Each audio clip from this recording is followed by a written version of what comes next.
امام طبرانی رحمۃ اللہ فرماتے ہیں کہ مجھے علم حاصل کرنے میں 30 سال لگے۔ کتنے سال لگے؟ 30 سال لگے۔ اور وہ فرماتے ہیں کہ ان 30 سالوں میں میرے پاس کوئی بستر نہیں تھا، میں مسجد کی چٹائی کے اوپر لیٹ جاتا تھا اور رول کرتا تھا، بس اس صف کے اندر جو لپٹ جاتا تھا یہی میرا بستر ہوتا تھا۔ جسم تو سردی سے بچتا تھا لیکن سر اور پاؤں کو سردی لگتی رہتی تھی۔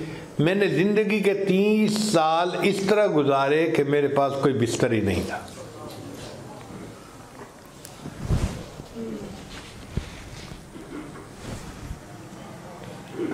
امام طبرانی رحمۃ اللہ اپنا واقعہ لکھتے ہیں، فرماتے ہیں کہ ہم 3 دوست تھے، ابو شیخ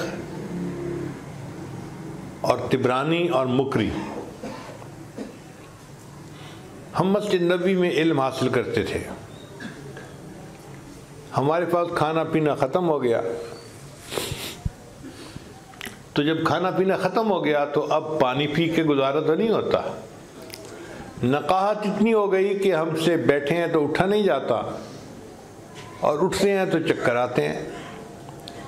میرے 2 دوست کہنے لگے بھائی ہم تو نہیں اتنی بھوک برداشت کر سکتے، ہم واپس اپنے گھروں کو جاتے ہیں۔ میں نے کہا کہ نہیں، میں تو ابھی کچھ دن اور رہوں گا اور علم حاصل کروں گا۔ اب چند دن اور گزرے تو میرا بھوک سے بہت برا حال۔ میں نقاہت کی وجہ سے مسجد نبوی میں لیٹا ہوا تھا۔ اچانک مجھے خیال آیا کہ میں مسجد نبوی کا طالب علم ہوں، میں نبی علیہ السلام کا مہمان ہوں، میں جا کر نبی علیہ السلام کو عرض تو کروں کہ میں آپ کا مہمان ہوں اور مجھے بھوک لگی ہوئی ہے۔ طبرانی رحمۃ اللہ فرماتے ہیں کہ یہ خیال آنے کے بعد میں مواجہ شریف حاضر ہوا، نبی علیہ السلام پہ صلاۃ والسلام پیش کیا، اور صلاۃ والسلام پیش کرنے کے بعد یہ الفاظ کہے، یا رسول اللہ الجوع، اے اللہ کے رسول صاحب مجھے بہت بھوک لگی ہے۔ یہ الفاظ کہہ کے میں قدمین کی طرف سے باہر نکل آیا۔ جیسے میں دروازے پہ نکلا ایک آدمی میرا نام پکار رہا تھا، طبرانی طبرانی طبرانی۔ میں بڑا حیران، یہاں تو کوئی میرا واقف بھی نہیں ہے تو یہ میرا نام کیسے پکار رہا ہے؟ میں نے اس عربی سے پوچھا کہ تم میرا نام کیسے پکار رہے ہو؟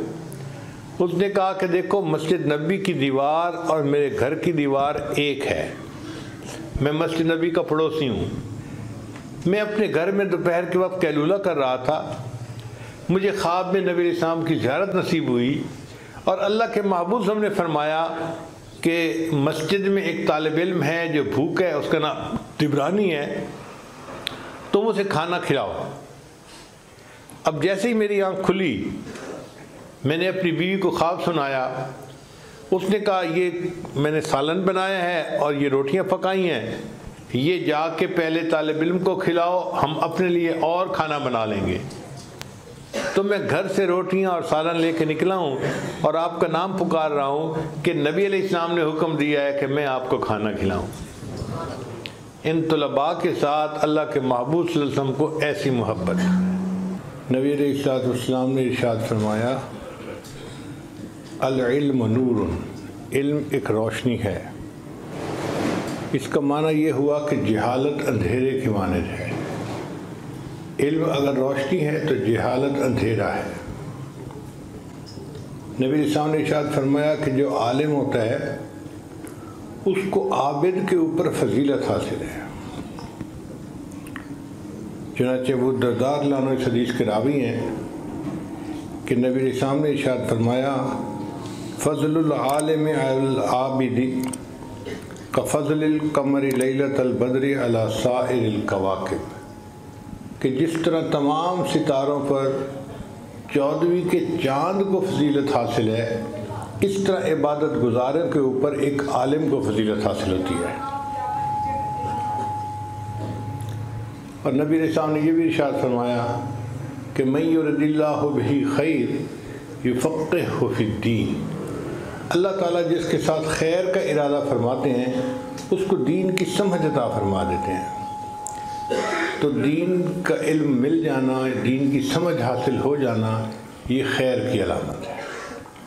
یہ بات ذہن میں رکھیے کہ جو دینی مدارس کے طلباء ہیں یہ اپنی مرضی سے نہیں آتے مدرسے میں، اللہ ان کو چنتا ہے پہلے، یہ سلیکشن اللہ کی طرف سے ہوتی ہے، جس کو اللہ پسند فرماتے ہیں وہ آتا ہے، ہر بندہ طالب علم بن کے نہیں آ سکتا۔ یونیورسٹی کالجوں میں ہر کوئی جا سکتا ہے، جس کا جی چاہے اس کے لیے یونیورسٹی کالج کا دروازہ کھلا ہے۔ مدرسہ کا دروازہ صرف ان لوگوں کے لیے کھلتا ہے جن کو اللہ پہلے پسند فرماتے ہیں۔ قرآن مجید میں اللہ تعالیٰ کا ارشاد ہے ثم اورثنا الکتاب، پھر ہم نے اپنی کتاب کا وارث اپنے بندوں میں سے ان کو بنایا الذین اصطفینا من عبادنا، جو ہمارے چنے ہوئے بندے تھے۔ اصطفیٰ مصطفیٰ چنا ہوا، یعنی اللہ تعالیٰ پہلے چنتے ہیں تب مدرسے آنے کی توفیق دیتے ہیں۔ اس لیے جب کوئی علم کی طلب کے لیے اپنے گھر سے نکلتا ہے تو فرشتے اس کے پاؤں کے نیچے پر بچھاتے ہیں۔ اب طلباء کو یہ بات عجیب محسوس ہوتی ہے کہ جی فرشتے تو معصوم ہیں، وہ فرشتے ہم گناہ گاروں کے پاؤں کے نیچے پر بچھاتے ہیں؟ جی، اظہار محبت کے لیے۔ دنیا میں ہم نے دیکھا ہے کہ اگر کسی ملک کا صدر وزیر اعظم آئے تو اس کے لیے ریڈ کارپٹ بچھایا جاتا ہے۔ وہ تو ویسے بھی چل کے آ سکتا ہے، کوئی مسئلہ تو نہیں ہے، لیکن ریڈ کارپٹ کو بچھانے سے اپنی محبت کا اظہار مقصود ہوتا ہے۔ پہلے زمانے میں جب کوئی بادشاہ کا محبوب آتا تھا تو راستے میں گلاب کی پتیاں بچھائی جاتی تھیں۔ چنانچہ ایک انگریز تھا، اس نے اپنے محبوب کے لیے کئی ٹن پھولوں کی پتیاں بچھائی تھیں راستے میں کہ میرا محبوب ان پھولوں کی پتیوں پر چل کر آئے۔ کسی شاعر نے کہا اے باد صبا کچھ تو ہی بتا، مہمان جو آنے والے ہیں۔ اے باد صبا کچھ تو ہی بتا، مہمان جو آنے والے ہیں، کلیاں نہ بچھانا راہوں میں ہم پلکیں بچھانے والے ہیں۔ تو محبت چاہتی ہے کہ محبوب کے راستے میں کلیاں نہ بچھائی جائیں، پلکیں بچھائی جائیں۔ اسی طرح جو طالب علم نکلتا ہے وہ فرشتوں کو اتنا پسند ہوتا ہے، اتنا محبوب ہوتا ہے کہ فرشتے اظہار محبت کے لیے اس کے پاؤں کے نیچے اپنے پر بچھاتے ہیں۔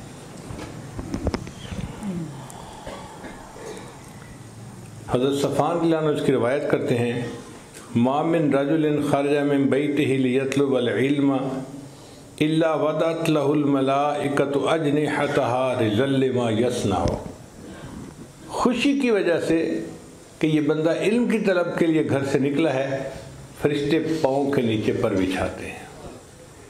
اس لیے نبی علیہ السلام نے ارشاد فرمایا کہ من